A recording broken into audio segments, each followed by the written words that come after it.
Bonsoir et bienvenue dans notre invité, émission d'entretien consacrée, comme vous le savez, à l'actualité du pays. On revient évidemment ce soir sur le dossier brûlant de la retraite avec ce projet d'abrogation qui prévoit désormais et de façon irrévocable, selon les propos du ministre du Travail, de l'Emploi et de la Sécurité sociale, la suppression de la retraite proportionnelle et la retraite sans condition d'âge. Des dispositifs qui devaient être exceptionnels à la base, conçus pour une période transitoire dans les années 90.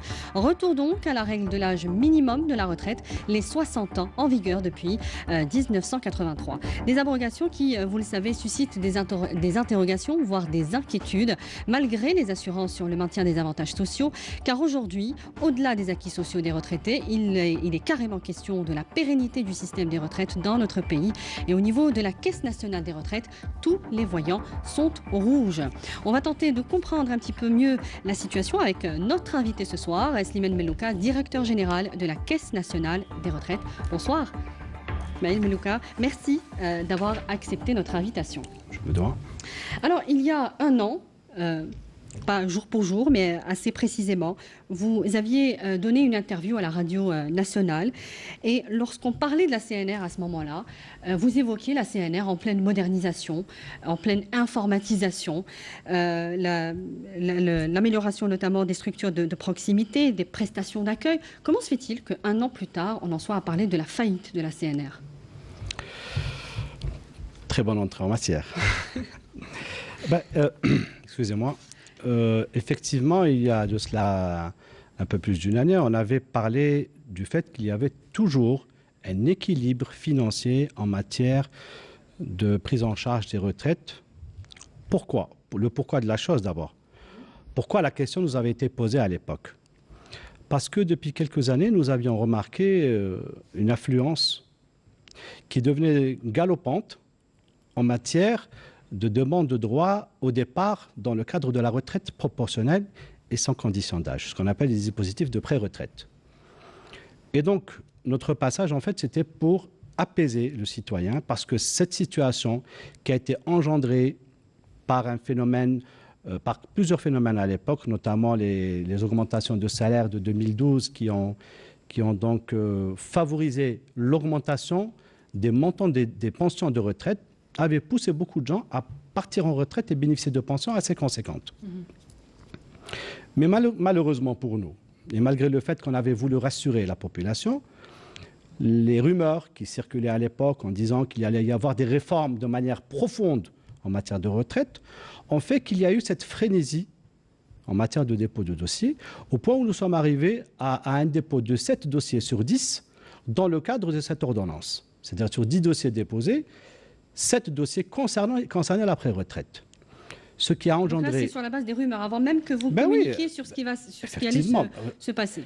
Vous avez très bien dit qu'il y a plus d'une année, nous avons cité cela, alors qu'à l'époque, ce dispositif n'avait pas encore été mis en place.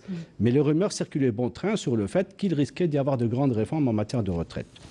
Malgré cette sonnette d'alarme, et malgré le fait qu'on avait dit que pour le moment, d'ailleurs, si la question nous a été posée, c'était dans ce sens, parce que les gens s'inquiétaient, etc. Malgré le fait qu'on avait tenté de rassurer les citoyens, on a quand même constaté une affluence massive qui a engendré le double. Mais pourquoi ne pas avoir déjà commencé à expliquer aux gens, justement, qui étaient déjà inquiets par rapport à des rumeurs? Vous parliez du maintien de ces deux dispositifs qui sont aujourd'hui, qui seront donc supprimés. Vous parliez même de dispositifs d'assistance financière supplémentaires à travers des taxes sur le tabac, sur l'environnement. Oui. C'est une stratégie, j'allais dire, qui va à contresens par rapport à ce qui se passe aujourd'hui. Non, madame, je continue. Donc, on avait constaté, je me répète, qu'il y avait une affluence. Et donc, on a dû faire appel à des compensations entre caisses. Ça a été cité à plusieurs reprises par les différents cadres et par M. le ministre de manière particulière, en ce qui concerne l'association des autres caisses de sécurité sociale pour pouvoir parer au déficit. Notamment. La CNAS, à l'époque, nous avons dû passer encore à un second complément très important de la part de la CNAS et de la CNAC pour pouvoir supporter les dépenses de 2016 qui sont devenues effarantes. Et c'est pour ça que nous avons été obligés de passer à cette mesure qui est une mesure qu'il faut mettre en place de manière de manière irrévocable si on veut qu'il y ait pérennité du système. Alors, résultat, ça se bouscule un peu. Je continue, si vous voulez, pour vous donner plus d'explications, parce que vous avez parlé des moyens à mettre en place. Il n'y a pas que ce moyen qui a été mis en place. Nous avons tenté de répondre aux besoins des cotisations en matière d'emploi, puisqu'une action très importante a été faite en matière d'emploi pour augmenter les cotisations. D'ailleurs, nous avons, entre septembre 2015 et avril 2016, nous avons mis en place sur le marché plus de 300 000 postes d'emploi pour pouvoir avoir des cotisations supplémentaires nécessaires. Nous avons aussi les dispositions de la loi de finances complémentaires 2015 par rapport à la récupération des cotisations en matière de sécurité sociale. Tout ça, c'est des aspects qui ont été mis en place pour justement pouvoir répondre aux besoins de l'équilibre financier. À la crise actuelle. On va y revenir un peu plus tard. Je voudrais parler aujourd'hui, vous parliez du rush qui est observé aujourd'hui au niveau des guichets de la CNR. 130 000 dossiers de retraite ont été déposés en un temps record avant l'entrée en vigueur de la loi le 1er janvier 2017. Ce sont des demandes de retraite, encore une fois, de retraite proportionnelle et sans condition d'âge. Comment vont être traités ces dossiers ? Vous avez cité 130 000 dossiers en un temps record. 130 000, je vous l'accorde. Le temps record, je ne vous l'accorde pas. Allez-y. On a dit que nous avions reçu plus de 130 000 jusqu'à 150 000 dossiers sur le long de l'année. 180 000. Non, j'ai dit 150 000 sur l'année, pas de temps record. C'est-à-dire qu'il ne faut pas aussi alarmer les citoyens. Nous avons reçu 150 000 dossiers, ce qui est énorme par rapport à ce que doit prendre en charge la Caisse. Il faudrait que vous sachiez que pour la prise en charge d'un retraité, il faudrait qu'il y ait en face 5 cotisants. Donc, si on doit recevoir 150 000 retraités, il faut qu'il y ait en face 5 fois 150 000 de nouveaux travailleurs pour pouvoir prendre en charge. Alors qu'actuellement, on en est à 2,1. 2,1, madame. 2,1, ce qui est nettement insuffisant pour pouvoir prendre en charge les retraités. Je vous le disais donc tout à l'heure, on a mis en place des dispositifs pour pouvoir répondre aux besoins, mais ces dispositifs restent insuffisants. Aujourd'hui, l'abrogation de cette ordonnance, c'est uniquement pour revenir à une situation initiale qui était tout à fait logique et de son temps, puisque à l'époque, si la loi 83-12 qui régit la retraite avait prévu l'âge légal de départ à 60 ans, c'était parce que c'est ce qui était hésité dans tous les pays du monde. Jusqu'à l'heure actuelle, et vous le savez aussi bien que moi, puisque vous suivez l'actualité, que dans d'autres pays, ces 60 ans est largement dépassé aujourd'hui. Ont été rallongés. Puisque maintenant, on est passé à 62, 63, 65. Pour revenir à ma question, M. Milouka, les 130 000 dossiers actuellement donc déposés au niveau des guichets de la CNR, comment vont-ils être traités ? Ils sont traités de manière tout à fait ordinaire, donc, comme on l'a toujours fait. Ce sont des retraites proportionnelles qui vont être accordées Je vous le disais tout à l'heure que sur 10 dossiers déposés, il y a les 2 tiers qui concernent cette retraite anticipée, de retraite proportionnelle sans condition d'âge. Nous continuons à les traiter de manière tout à fait ordinaire. Donc la CNR pourra supporter cette nouvelle charge Oui, nous pourrons supporter la charge avec les compensations financières nécessaires, mais aujourd'hui, il est temps de parer à la chose, à l'avenir. Et c'est pour ça qu'aujourd'hui, cette abrogation, qui est aujourd'hui impérative, c'est dans le sens de pouvoir assurer la pérennité du système à l'avenir. Donc, pour les 130 000, ce sera au cas par cas. Il ne faut pas focaliser sur les 130 000, ça n'a aucune importance. Quel que soit le nombre de dossiers qui est déposé à notre niveau, on devra les prendre en charge de toute manière. Ça, y a pas avant le 1er janvier. Non, ça sera pris en charge dans les délais réglementaires. Alors, de quel sauvetage parle-t-on aujourd'hui lorsqu'on parle de la CNR ? Nous parlons de la pérennité du système à moyen et long terme. D'abord pour la Caisse nationale des retraites. Est-ce qu'on parle de sauvetage de la CNR de 2017 ? C'est-à-dire pour la CNR qui pourrait ou non supporter toutes ces charges financières, ou la CNR dans 3, 4 ans ? Oui, non, nous parlons de vision... Pour qu'on comprenne bien l'enjeu. J'ai bien parlé de vision à moyen et long terme. Oui. Ce n'est pas une vision à très court terme. Le très court terme, on peut prendre en charge encore par nos différents moyens, on peut prendre en charge les différentes dépenses, mais cette vision aujourd'hui de réforme est une vision à moyen et à long terme, avec des solutions, bien sûr, qui doivent venir en parallèle. Alors, il est clair qu'aujourd'hui, on nous fait le reproche de ne pas avoir agi beaucoup plus tôt. Et demain, on pourrait nous faire le reproche de ne pas avoir agi aujourd'hui. Oui. Donc, autant agir aujourd'hui. Et puis... Qu'est-ce que vous dites à ceux qui vous disent vous n'avez pas agi suffisamment tôt, que ces réformes sont venues un peu tard ? Nous n'avons pas agi assez tôt parce que, je le citais tout à l'heure, durant les années précédentes, il y avait encore moyen de pouvoir prendre en charge.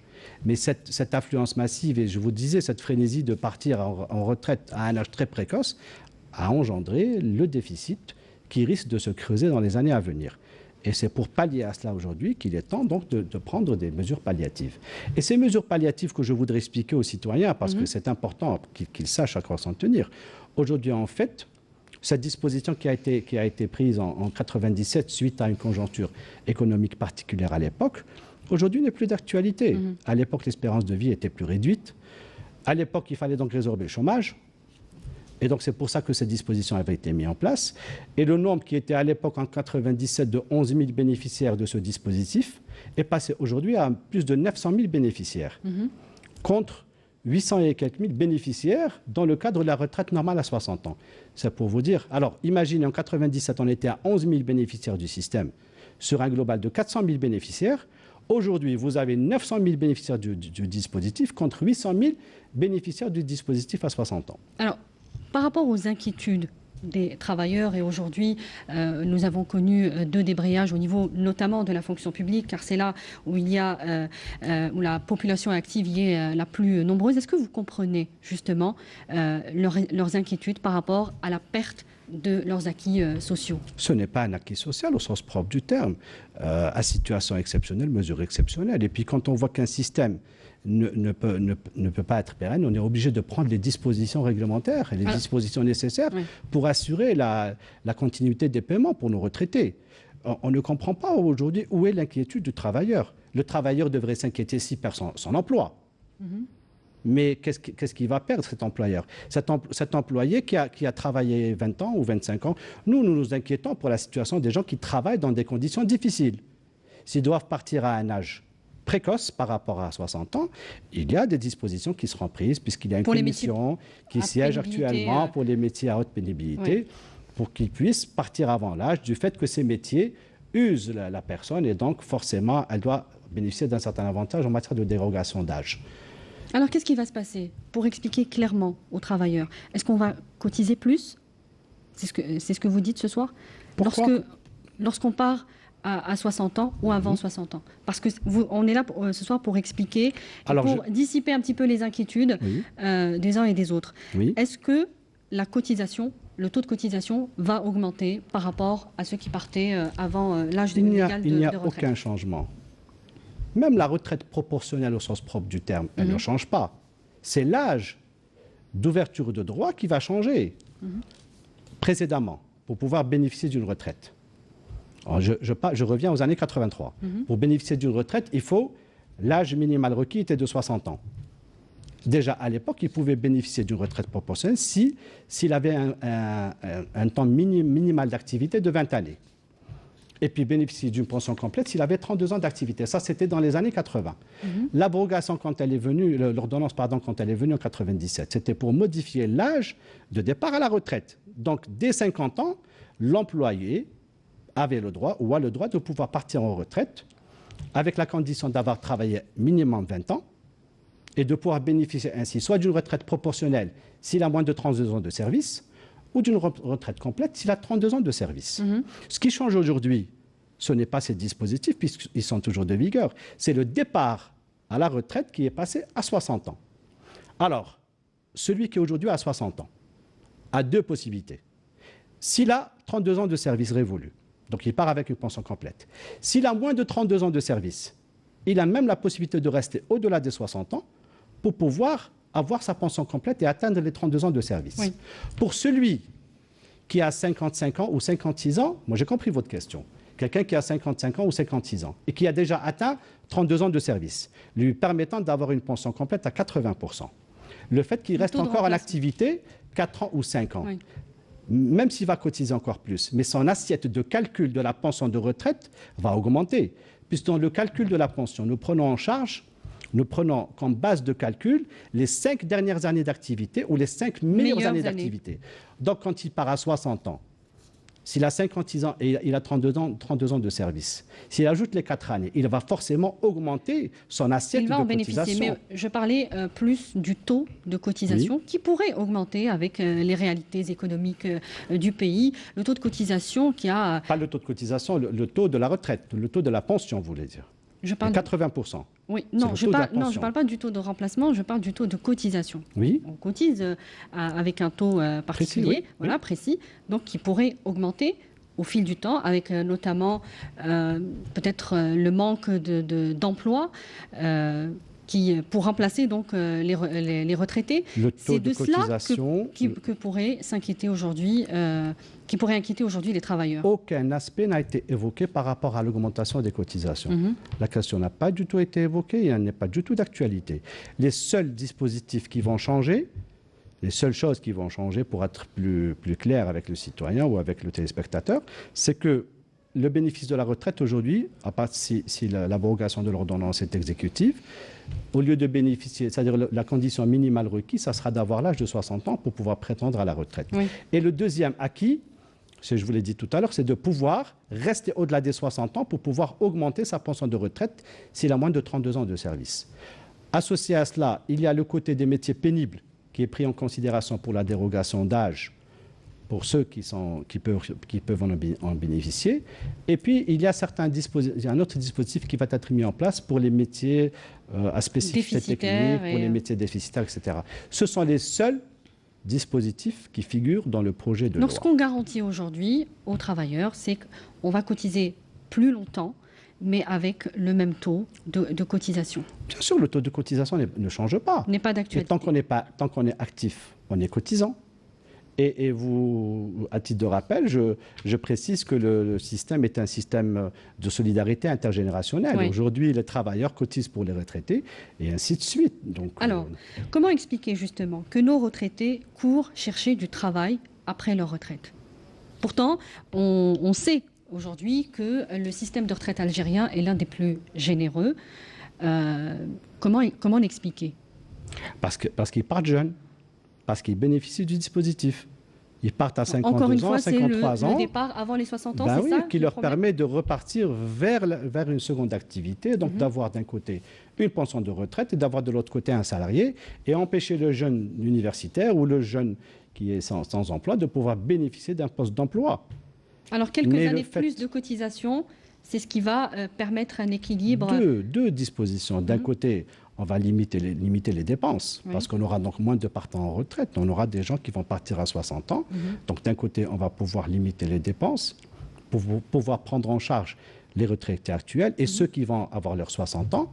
Et de l'autre côté, donc percevoir encore des cotisations pour essayer d'assurer un équilibre. Alors l'occasion peut-être de penser à ce qu'on appelle la retraite complémentaire.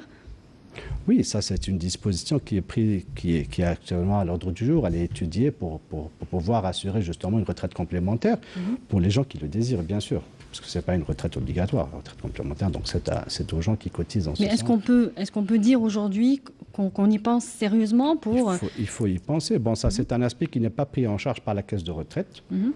Mais toutes les éventualités qui doivent être associées pour pouvoir assurer... C'est envisageable? Oui, bien sûr. Pour pouvoir assurer un niveau de vie adéquat. C'est pour ça que partir aujourd'hui, pour aborder dans le même sens, partir aujourd'hui à un âge précoce avec une pension de retraite proportionnelle, c'est forcément ne pas pouvoir assurer demain l'équilibre de sa petite famille au bout de 10 ou 15 ans. Il est clair que cette pension va être nettement insuffisante pour la prise en charge d'un foyer. Alors on parle beaucoup du caractère inégal de ces deux dispositifs dont on parle, la retraite proportionnelle et la retraite sans condition d'âge. Il s'agit principalement de la désolidarisation, intergénérationnelle dans un système basé sur la redistribution. C'est comme ça qu'on définit un petit peu le système des retraites dans le monde, mais aussi en Algérie. Est-ce que c'est suffisant aujourd'hui pour convaincre les travailleurs de travailler plus ?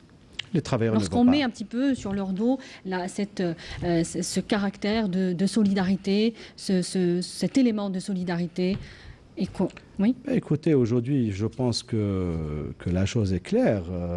Il faut qu'on ouvre les yeux, tout simplement. Est-ce que vous trouvez normal de travailler 20 ans et de partir et de bénéficier d'une pension de retraite 40 ans ? C'est-à-dire que la femme aujourd'hui, avec le dispositif actuel, a la possibilité de partir à 45 ans. Donc elle aurait travaillé 20 ans ou 25 ans. Et pouvoir prendre sa retraite pendant 30 ans, si elle va vivre jusqu'à 75 ans, étant donné que l'espérance de vie aujourd'hui... Et ceci n'est plus acceptable. Est-ce que vous pensez que c'est logique? Par solution arithmétique, tout simplement, madame. Est-ce que vous pensez que c'est logique qu'on cotise 20 ans et qu'on bénéficie du pension? Parce qu'il ne faut pas oublier que la pension de retraite ne s'éteint pratiquement jamais. Parce que même quand le bénéficiaire décède, c'est les ayants droit qui vont prendre le relais, donc qui vont percevoir la retraite. Même quand il n'y a pas d'enfant, c'est le conjoint qui va prendre la pension du défunt ou de la Encore défunte. Une fois, Monsieur Milouka, on peut se demander, malgré que vous avez expliqué au niveau de la CNR, au niveau du ministère du Travail, qu'il y avait des priorités à l'époque, depuis les années 2000, pour le relèvement de la pension. Et c'est vrai que la pension des retraités a été carrément doublée, en une dizaine d'années. C'est vrai qu'il y avait des priorités, mais des mesures, des réformes auraient pu être prises plus tôt pour ne pas arriver aujourd'hui à cette situation d'urgence. La situation d'urgence que vous citez, pour nous, n'est pas... Le mot, peut-être qu'il est un peu fort, dans le sens où... On parle de faillite de la CNR. Ben écoutez, les gens spéculent et les gens parlent les uns parlent de faillite. Vous parlez c'est le ministre du Travail qui parle de ruine. Oui, nous parlons de... Ce ne sont pas les gens. Oui, madame, mais écoutez, il est très clair qu'aujourd'hui, on est devenu très alarmiste parce que s'il y a accentuation de la question et du bénéfice de ce dispositif actuellement, nous risquons d'avoir de sérieux problèmes à l'avenir. Ce que je suis en train de vous dire depuis tout à l'heure. Donc on est dans l'urgence ou on ne l'est pas? On est dans l'urgence. C'est pour ça qu'on est obligé de prendre des mesures rapides. Je crois que les événements parlent d'eux-mêmes aujourd'hui.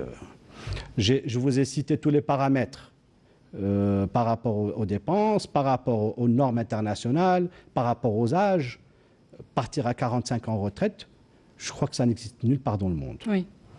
Donc, je pense qu'il est temps de réformer, ne serait-ce que par rapport aux paramètres des finances que nous avons cités.